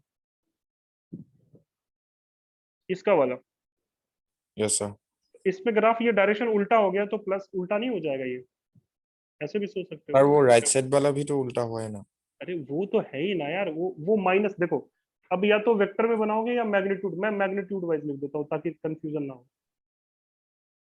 हमें मैग्नीट्यूड से मतलब है, डायरेक्शन हमें दिखाने आता है, ऐसे समझो। तो मैग्नीट्यूड तो हमेशा ऊपर ही रहेगा। अरे हाँ या ना, मैग्नीट्यूड तो हमेशा पॉजिटिव रहेगा ना। Yes sir. ठीक है, क्लियर, अदरवाइज बनाओगे तो ये पॉजिटिव और ये नेगेटिव है। ठीक, क्लियर है। देखो ग्रेविटेशन में कंफ्यूज मत होना, माइनस साइन दे दिया ग्राफ नीचे रहेगा जैसे। क्लियर है यहाँ तक, पहले ये बताओ। Yes sir. अब यहाँ पे कोई डिस्क इस्क की वजह से निकाल लोगे कि उसे बताना पड़ेगा, याद है फार्मूला सबको। अब वो सब नहीं यस कर रहा सर। हूँ, वरना रिलेट कर करके आप निकाल लीजिएगा, डिस्क की वजह से मतलब एक मास है, उसका डिस्क है।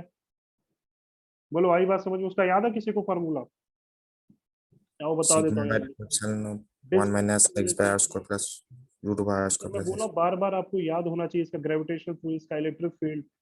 ठीक है, बोलो अगर ये डिस्क है, क्या डिफाइन करेंगे इसमें, सिग्मा लेमडा, या चार्ज और मास की डेंसिटी सेम होती है। ऑन द एक्सिस पे निकाला था ना हमने एक बार, यस सर। वैल्यू इजी इधर आएगा। बोलो ग्रेविटेशनल फील्ड लिख लो भाई जल्दी से, इसीलिए ये टाइम लगता है, ड्यू टू डिस्क। और डिस्क की सेंटर पे भी निकालेंगे, पहले एक्सिस पे निकाल लेते हैं, एक्सिस पे एक्स की वैल्यू 0 डाल देंगे, सेंटर आ जाएगा। बोलो भाई क्या डिफाइन किया जाएगा, सिग्मा। सिग्मा कैसे डिफाइन करोगे, मास अपॉन, अगर इसकी रेडियस दे रखी है r, तो बोलो पाई r स्क्वायर डिफाइन करोगे। खैर हमें जब काम लगेगा निकाल लेंगे। बोलो इलेक्ट्रिक फील्ड की वैल्यू क्या होती थी, जरा यहाँ बता दो यार। Sigma by 2 epsilon naught 1 minus x by root over R square plus X हाँ, square. 1 - x/√x r² plus x square, यही ना। Yes sir. याद है, ऑन द, ये x क्या था, एक्सिस की बात कर रहे थे। x की वैल्यू 0 डालने पर ये फिर इनफाइनाइट शीट वाला काम हो गया था। तो यहाँ भी देखिए वैल्यू कितनी होगी भाई, sigma upon two epsilon not sigma आपको ये डिफाइन करना है। वहां सिग्मा क्या डिफाइन करते थे? Charge per unit area. यहाँ सिग्मा ये डिफाइन करेंगे। बोलो अंदर की वैल्यू 1 माइनस एक्स अपॉन, ये तो कोई कहीं जाने से रहा। बोलो आ रही है बात समझ में? क्लियर है? और सर यहाँ यहाँ भी यहाँ एप्सिलॉन होगा माइनस क्या? ले लेंगे, माइनस दे लेंगे क्योंकि आपका यहाँ पे जी नेगेटिव आएगा। बोलो क्या बोल रहे थे? सर यहाँ भी एप्सिलॉन नॉट ही होगा क्या? ग्रेविटेशन में वैसे ग्रेविटेशन में वैसे एप्सिलॉन नॉट नहीं होगा। एक मिनट, हाँ बिल्कुल सही सवाल पूछा तुमने। आओ यार उसको भी निकाल लेते हैं, बहुत मजा आता है इस फार्मूले से उस फार्मूले में निकालने में। चलो आओ यार, के को क्या लिखते हैं ग्रेविटेशन में? जी लिखते हैं कि नहीं लिखते? तो 1/4 पाई एप्सिलॉन नॉट को क्या लिखेंगे? जी लिखेंगे। तो एप्सिलॉन नॉट को क्या लिखेंगे? 1/4 पाई जी। बस हाँ वही सर। मैं सोच रहा था यार, मैं कहा क्या ब्लंडर कर रहा हूँ क्या। एप्सिलॉन नॉट को भगा दिया जाए, यहाँ लिख देता हूँ। सर एप्सिलॉन नॉट होगा नहीं तो sigma upon 2 times epsilon not को क्या लिखेंगे? 1/4 पाई जी। हाँ या ना? अब ये हो जाएगा सही।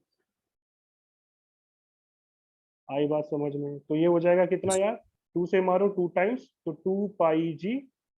देखो 1 minus x square plus r square plus x square. ठीक, रो की वैल्यू होगी। आई बात सबको समझ में? और डायरेक्शन जी आ गया तो माइनस ले लेना, क्योंकि अगर इलेक्ट्रिक फील्ड इधर है या तो दिखा दो, तो हमने दिखाया इसलिए माइनस नहीं ले रहे हैं। आई बात समझ में सबको? यार मैं फार्मूले बदल बदल के लिख रहा हूँ, समझ में आ रहा है सबको? पहले हाँ या ना तो बोले यार। इसीलिए बोल रहा था कि अगर तुम्हें याद नहीं होगा फार्मूला डिस्क का, तो फिर आने से रहा ये, पहले बोल रहा हूँ। ठीक है, ये डिस्क का कार्ड है, ये बिल्कुल नहीं आएगा अगर नहीं याद है आपको। अच्छा, डिस्क के सेंटर पे बात करूं, अच्छा याद होना चाहिए। डिस्क के सेंटर पे बात करूं या इनफाइनाइट डिस्क की बात करूं या इनफाइनाइट शीट की बात करूं, क्या हो जाता था?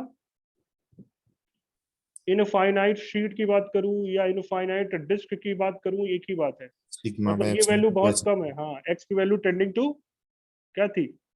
तो या तो 0। आप यहीं से एक्स को 0 टेंड कराओ, वही फार्मूला आता है, या तो फिर आप सिग्मा अपॉन 2 एप्सिलॉन नॉट वहां से आता था। और एप्सिलॉन नॉट को यहाँ क्या रखना है भाई?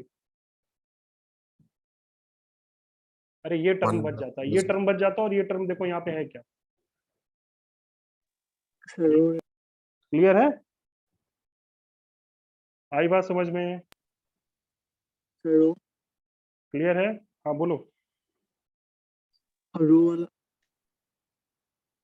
क्या हो रहा है भाई? क्या डाउट है? रो रहेगा ना रो। रो कहाँ पे आएगा यार? रो थोड़ी डिफाइन करेंगे, सिग्मा डिफाइन करते हैं ना।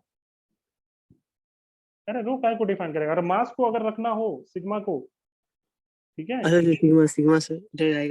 हाँ सिग्मा तो है ना 2 पाई। अच्छा सिग्मा कहाँ गायब हो गया क्या? सिग्मा तो रहना है ना भाई यहाँ पे, सिग्मा तो रहेगा रहेगा ना, सिग्मा कहाँ हुआ? ठीक है। अच्छा अगर तुम रो बोल रहे हो तो देखो, मास को अगर वो रो से डिफाइन करता है, खैर वहां पे ये मास रो नहीं से डिफाइन करेगा, ऐसे रहेगा। वो स्फीयर के केस में होता है ना रो का वॉल्यूम। अभी फिलहाल ऐसे ही। ठीक, क्लियर? Yes sir. सिग्मा में मास आ गया, mass upon per unit area. बोलो क्लियर है ये सब? जितने क्वेश्चन वहां बन सकते हैं उतने क्वेश्चन यहाँ बन सकते हैं। पहली बात क्लियर है सभी को? हाँ या ना? Yes sir. तो इसको नोट डाउन कर लो भाई, डिस्क के कारण भी हो गया। यहाँ पे ग्रेविटेशन डाइपोल बनता है क्या? वरना डाइपोल भी पढ़ते। ग्रेविटेशन फील्ड के कारण डाइपोल बनेगा क्या? नहीं बनता है। नहीं बढ़ेगा। ठीक है, चलो क्लियर है? ये हो गई बात, सबको समझ में आई? है क्लियर है? Yes sir. चलो क्लियर, आगे बढ़ते हैं हम लोग। नेक्स्ट हेडिंग डाल लो ग्रेविटेशनल फील्ड, या ऐसे सीधे लिख लो E g due to sphere. Gravitational field due to sphere. अच्छा याद करो, लॉन्ग वायर के केस में तो बना ही लोगे यार। एक रॉड है, मास m का, लीनियर मास दे रखा है, डेंसिटी तो अभी तो बताया, उसका बना लोगे ना, उसमें कोई गड़बड़ तो नहीं होगा? Yes sir. अच्छा चलो वो करवा देता हूँ क्वेश्चन, फिर आगे बढ़ता हूँ लीनियर वाला। तो पहले लिख लो gravitational field due to long wire. Long wire मतलब इनफाइनाइट वायर, ऐसे लिख लो, उसको भी तो समझ लें।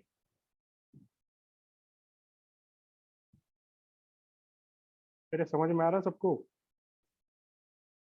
अब ये सब चीजें मॉड्यूल में आपको नहीं मिलेगी, इसलिए मैंने इसको अलग से करवा रहा हूँ। क्योंकि आपने देख लिया है, कर लिया है। तो gravitational field due to long wire, ठीक है भाई। लॉन्ग वायर या आप ऐसे सोच लो इनफाइनाइट वायर, याद है? इनफाइनाइट वायर के केस में आर दूरी पर इलेक्ट्रिक फील्ड कितना आता था भाई? याद है? अब इसमें एक ही यस केस सर। करेंगे हम लोग, बार बार वो पूरा सब नहीं करेंगे, उतना नहीं पूछेगा। वो इनफाइनाइट और सेमी इनफाइनाइट का पूछ सकता है, बस इनफाइनाइट कर देते सेमी इनफाइनाइट याद ही होता है। आर दूरी पर चार्जेस अगर रख दिया जाए प्लस प्लस प्लस, और इसको मैं क्वेश्चन भी बनाता हूँ। लेमडा दे रखा है, बोलो बोलो इलेक्ट्रिक फील्ड की value. Electric twice field k lambda by r. Electric field की वैल्यू होती थी, एक ही कंपोनेंट जिंदा रहता था, ट्वाइस के अपॉन, अब यहाँ पे कैपिटल आर नहीं स्मॉल आर है, 2k by lambda by are, हाँ या ना? और आप याद रखना यहाँ पे ये परपेंडिकुलर यानी शॉर्टेस्ट डिस्टेंस होता है। खैर चलिए, अगर मैं बोलूं यहाँ पे ये रॉड है,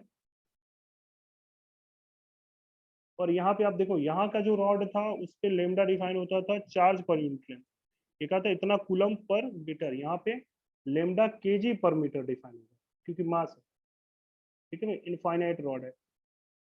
इनफाइनाइट का मतलब एक्चुअल में इनफाइनाइट या बहुत लंबा? रिलेटिव।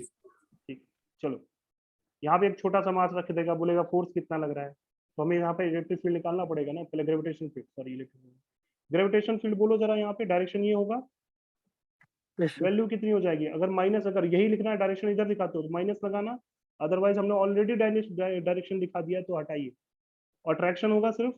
चलिए, तो भाई के की जगह वैसे माइनस जी रखते हैं अगर इस फार्मूले को यूज करना चाहोगे, तो वेक्टर उलट जाता है बस माइनस रखने से। कितना आ जाएगा भाई? टू टाइम्स, तो ये बन जाएगा 2 times g times lambda by x, sorry x कह रहे हैं, आर। R. क्लियर है? हो जाएगा ये सवाल? यस चलो सर। एक तो Yes, sir. सवाल, एक क्वेश्चन दे दिया जाए। Yes sir. चलिए, क्लियर है ये?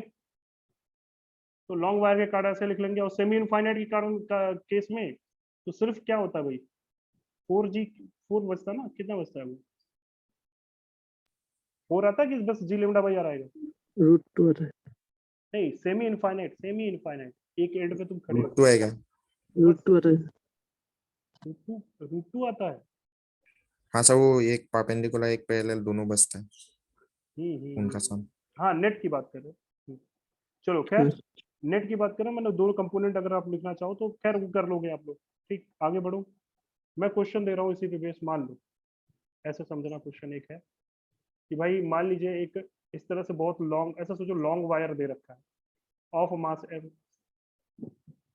लॉन्ग वायर का मतलब यहाँ से कुछ आर दूरी पर मैंने क्या किया, एक छोटा सा मास पकड़ा और उसको फेंक दिया किसी स्पीड v से, तो ये क्या करने लग गया, एक सर्कुलर मोशन करने लग गया किसी रेडियस का। तो पूछा है what is the value of velocity, what is the speed of mass m। इसको फेंका और ये क्या करने लग गया, एक सर्कुलर मोशन करने लग गया भाई, हाँ या ना? तो पूछा yes find sir. The speed, find the speed of, वो स्टेटमेंट लंबा चौड़ा देगा। मैंने बोला कि एक लॉन्ग वायर है, ठीक है, जिसका हाँ ये लेमडा दे रखा है, लेमडा केजी पर मीटर, इसकी मास डेंसिटी दे रखी है, linear mass density, uniform rod है, और एक पार्टिकल को मैं आर दूरी पर उठा पकड़ा और आर दूरी पे ले गया और वहां से एक स्पीड दे दिया उसने, कोई आर रेडियस का, ठीक, स्पीड पे मतलब सर्कुलर मोशन करने लग गया, यूनिफॉर्म सर्कुलर मोशन। तो आपको बताना find the speed of the mass m, कितना होगा स्पीड मास एम का?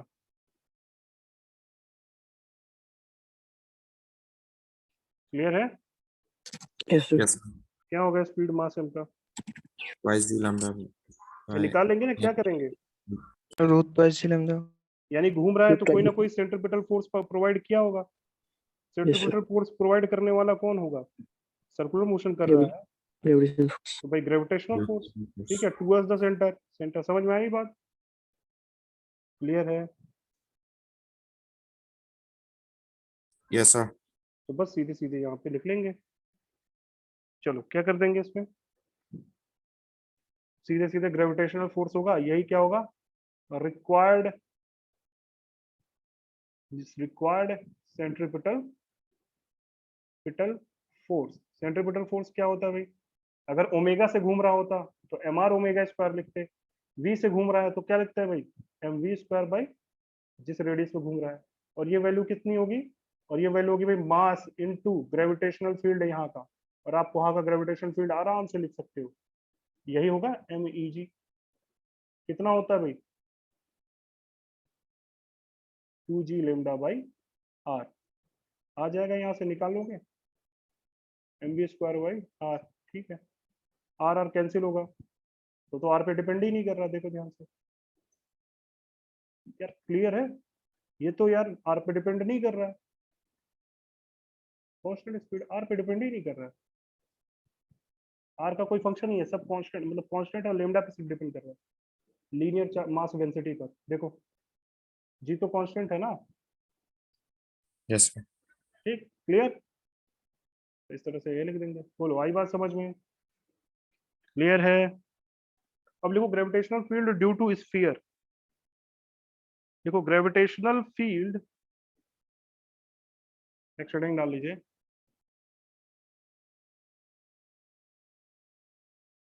Gravitational field gravitational field due to sphere. In case of sphere की बात करते हैं भाई, तो स्फीयर दो टाइप के हो सकते हैं। कौन कौन? पहला ड्यू टू, मतलब ग्रेविटेशनल फील्ड मतलब ई की वैल्यू निकालनी है ड्यू टू हॉलो स्फीयर। सबसे पहले हॉलो स्फीयर के कारण निकालते हैं। हॉलो स्फीयर के कारण अंदर और बाहर, ये वही चीज है जो आपने पढ़ा था वहां पे, हॉलो स्फीयर और एक सॉलिड स्फीयर, हाँ या ना? तो दोनों का कारण ग्राफ याद है ना सबको? Yes sir. हॉलो स्फीयर के कारण अगर मैं फील्ड बनाने चलूं तो बस शकल पूछता है बार बार, ये इंपॉर्टेंट है, जितना ग्राफ में यहाँ पे है उतना ग्राफ वहां पे, और दोनों इंपॉर्टेंट है। तो मान लेते हैं ये स्फीयर आपका हॉलो स्फीयर है। बोलो आई बात समझ में? क्या डिफाइन करेंगे भाई, सिग्मा या यहाँ पे रो? सिग्मा। या सीधे सीधे मास ही ले लेते हैं, टोटल मास इसका कितना है, इसको ऐसे बना देता हूँ, हॉलो स्फीयर है तो एक और ले लेते हैं इसको। और ये बात आपको क्लियर पता है, ये हॉलो स्फीयर है, ठीक है भाई? रेडियस मतलब थिन हॉलो स्फीयर है, इसकी इनर और आउटर रेडियस है नहीं, सिर्फ आर। बोलो भाई, अंदर की बात करूं तो अंदर, अब इसको मैं ग्रेविटेशनल फील्ड बोल रहा हूँ, ठीक? अंदर की बात करूं तो ई इन, आप समझना ग्रेविटेशनल फील्ड है, और इस सरफेस पे ई सरफेस, और इसका मैं मास डिफाइन कर देता हूं एम, और ई बाहर मतलब ई आउटसाइड। तीन केस आते हैं, कैसे कैसे निकाला जाता है भाई?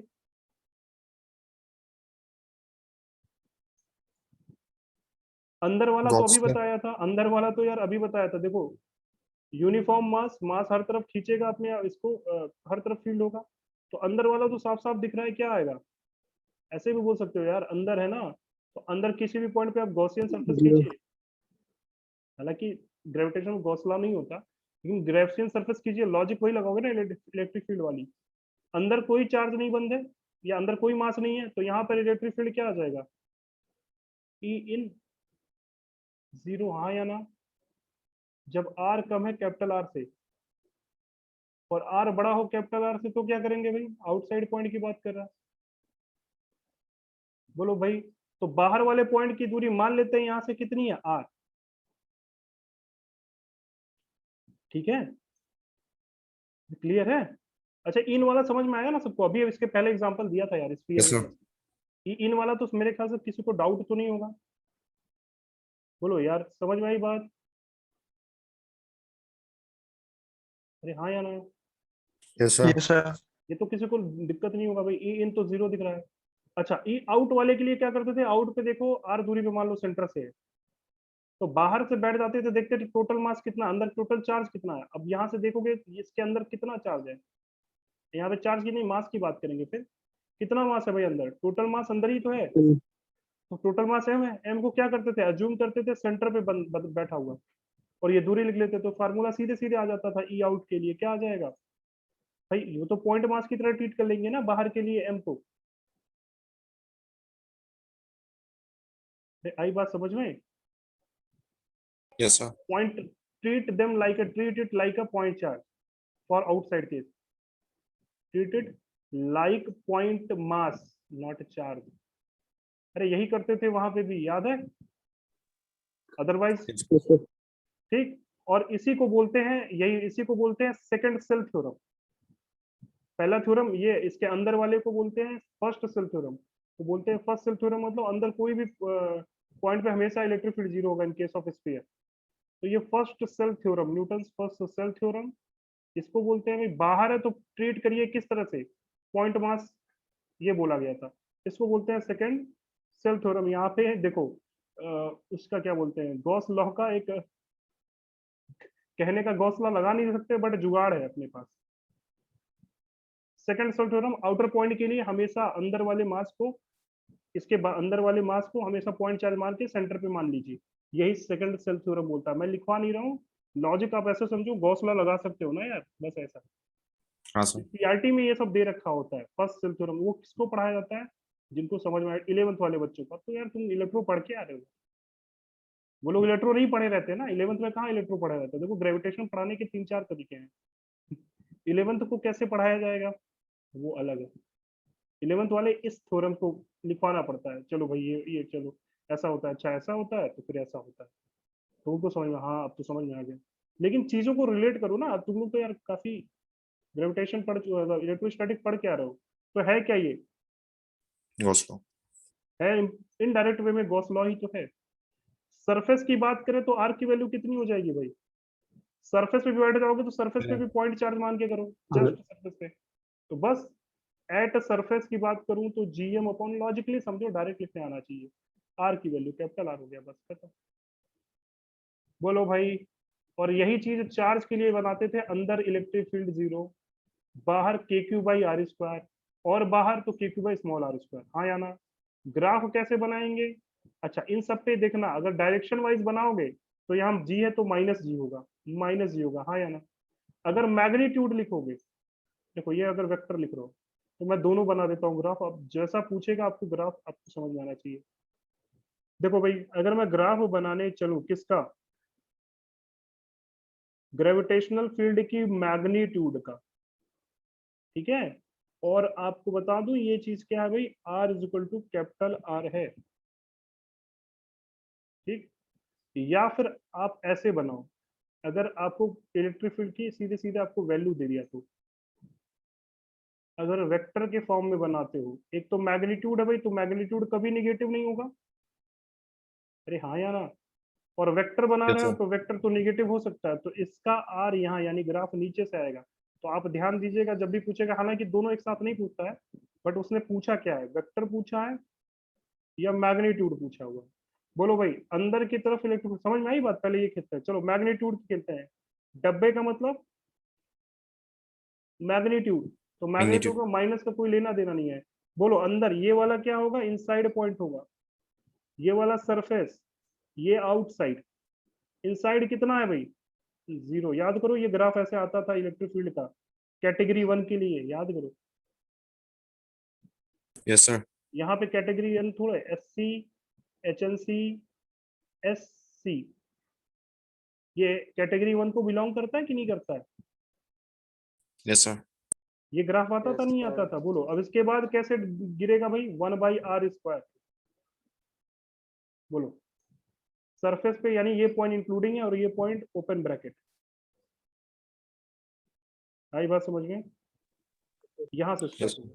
तो ई इज इनवर्सली, और थोड़ा गहरा लिखना चाहिए क्योंकि पोटेंशियल जब बनाते हो तो तेजी से गिर रहा है ना, स्टीप गिरेगा तेजी से, क्योंकि 1/r² है।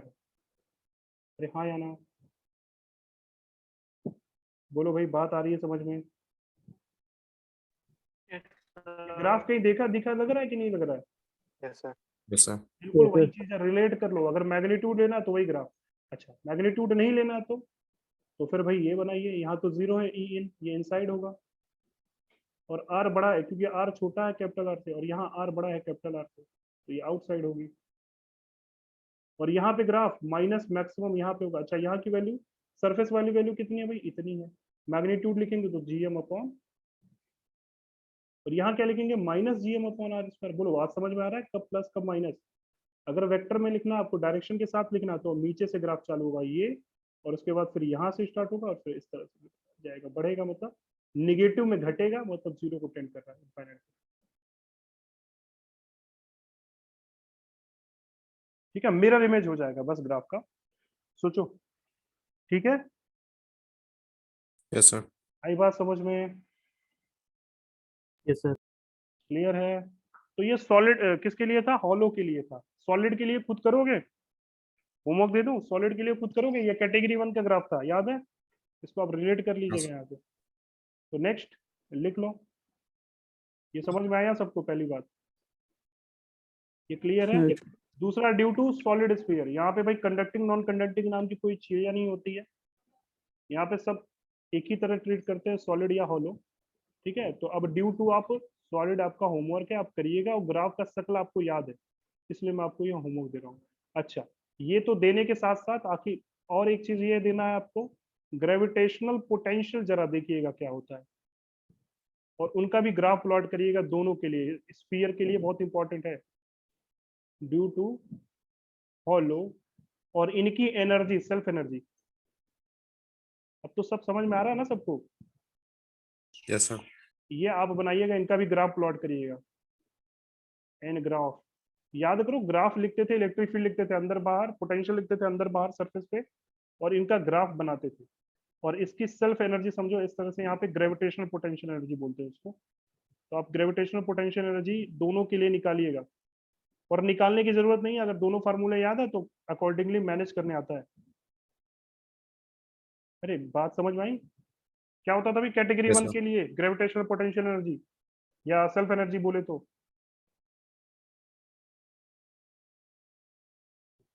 कैटेगरी 1, कैटेगरी 2 का बोलो, यही आता था नहीं आता था। अरे ये सब याद रहना चाहिए भाई, क्लियर है। Yes sir.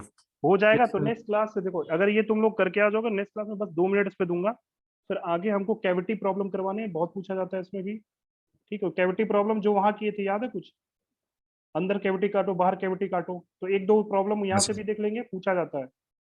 मैं बोल रहा हूँ तरीका वही है, देखो ये कैविटी कहाँ कहाँ आता है, सेंटर ऑफ मास में आता है, मोमेंट ऑफ इनर्शिया में आ जाएगा कैविटी, यहाँ ग्रेविटेशन में आ जाएगा, इलेक्ट्रिक फील्ड में आ जाएगा, मैग्नेटिक फील्ड में आ जाएगा, इतनी जगह कैविटी आती है, और सबको करने का तरीका बिल्कुल एक ही जैसा है, बट वहां पे फार्मूले अलग अलग होते हैं। ठीक है, आई बात Yes, समझ यस में। सर। तो ये करके आइएगा, आपका ये होमवर्क है, ओके सर। बार बार वही चीजें मैं नहीं करवाऊंगा ना, बस आप लॉजिक लगा के, ये मैं डायरेक्ट डायरेक्ट ग्राफ खींचूंगा, बोलूंगा ये था, फिर आगे नेक्स्ट हम लोग ये कैविटी के प्रॉब्लम देखेंगे। तो ग्रेविटेशनल पोटेंशियल एनर्जी के थोड़े एक दो क्वेश्चन कल देख लेंगे, उसके बाद सीधे कैविटी प्रॉब्लम पे भागेंगे हम लोग, और ये ग्राफ करके आइएगा। ठीक है, yes, sir. Okay sir. चलो फिर, किसी को कोई प्रॉब्लम है यहाँ तक, देखो यार मॉड्यूल लगाते रहिएगा, मॉड्यूल और प्लस एससीबी, जितना थ्योरी कवर होता जाए लगाते रहिएगा। मतलब सबसे इम्पोर्टेंट तरीका क्या है, सबसे अच्छा ये बात है कि आप लोग यहाँ पे इलेक्ट्रो पढ़ चुके हो, तो आप आगे की भी प्रॉब्लम लगा सकते हो बिना पूछे, आप लगा सकते हो यार, उठा के लगाते जाओ, रिलेट करते जाओ। एप्सिलॉन नॉट को लिखने समझ में आ गया ना कैसे लिखेंगे, तो कहीं यस भी सर। एप्सिलॉन नॉट दिखे तो उस फॉर्म में लिख लेना, और याद रखना मास को रो के टर्म्स में भी लिख लेते हैं ग्रेविटेशन में, तो कंफ्यूज मत होना, क्योंकि मास को क्या लिख सकते हैं भाई, density is equal to mass per unit volume, है बात समझ में। तो कहीं यस सर। एम को रो के टर्म्स में लिखा दे तो घबराना मत, मैं पहले ही बता चुका हूँ, रो के टर्म्स में भी लिख सकते हैं। ठीक, क्लियर है। यस तो सर। अगला एक क्लास इसमें होगा, फिर उसके बाद हम सीधे भागेंगे सेटेलाइट मोशन और ये सब पे, ज्यादा टाइम नहीं देना, सेटेलाइट मोशन और ये सब पे देना है थोड़ा टाइम, ये सब तो पढ़े हुए, फिर से रिवीजन हो रहा है, समझ लो तुम्हारा ये सब का, क्लियर है। हाँ भाई चलो, यस सर। ठीक है।